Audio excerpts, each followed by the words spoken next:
Wanaume, chukueni kodi. Usivumilie hata siku moja kukaa sehemu ambayo huthaminiwi, huheshimiwi na huna sauti kama mwanaume, hata kama ukiwa huna kitu. Usitume meseji zaidi ya 2 wakati unamuona yuko online na replay, na baadaye ukaja ukamuuliza eti kwa nini ulikuwa hujibu.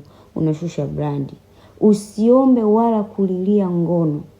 Usiruhusu mwanamke ajue kwamba yeye ndo kipaumbele kwenye maisha yako. Atakutesa, atakusumbua. Jua nini unakihitaji kwenye maisha yako. Jijue wewe ni nani, jitambue, jithamini. Alafu focus kwenye kuitafuta pesa. Muda utaongea, mafanikio yataongea. Hakuna namna ya kumridhisha kiumbe anayeitwa mwanamke. Hata uwe mwema kiasi gani, utende mazuri vipi, nature yake ameumbiwa kukumbuka mabaya tu. Be strong, mind your business, focus na ndoto zako na mipango yako. Utakuja kunishukuru baadaye. Usikubali hisia za mapenzi zikazidi mipango na ndoto zako wewe. Wanawake wanabadilika.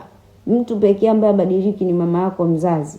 Kitu pekee ambacho kibadiliki ni ndoto zako. Kitu pekee ambacho hakibadiliki na hakisariti ni mipango.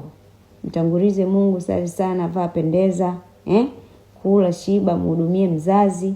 Demu anaambiwa kuna mchongo na usikilizia. Hivyo yani.